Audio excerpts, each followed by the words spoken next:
शेख सादी रहमहुल्लाह फरमाया करते थे कि हर के अजनान अमल खीश खुदर मिन्नत हातम ताइरा न बुर्द, कि जो लोग अपनी मदद खुद कर सकते हैं उन्हें बादशाहों से मदद हासिल नहीं करनी पड़ती।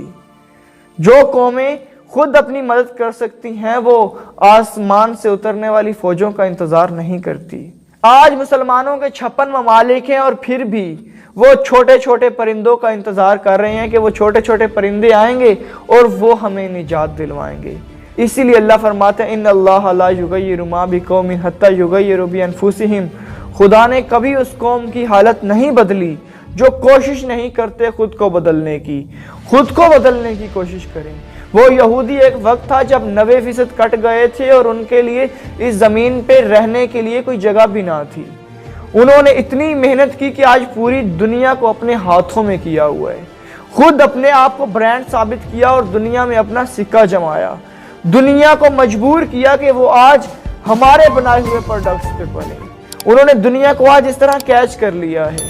1 करोड़ यहूदी पूरी दुनिया को अपने हाथों पे नचाए हुए हैं और दुनिया में जितना प्रोडक्ट्स बिक रहा है तकरीबन 85% प्रोडक्ट्स यहूदी का बिक रहा है।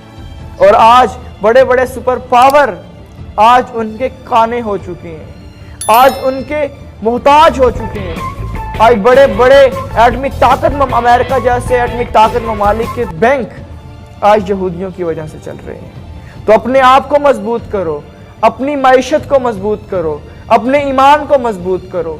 अगर जीतना चाहते हो आज 56 क्या 156 ममालिक भी बन जाएं, अगर तुम्हारे अंदर वो ईमान नहीं हुआ तो आप कभी भी किसी से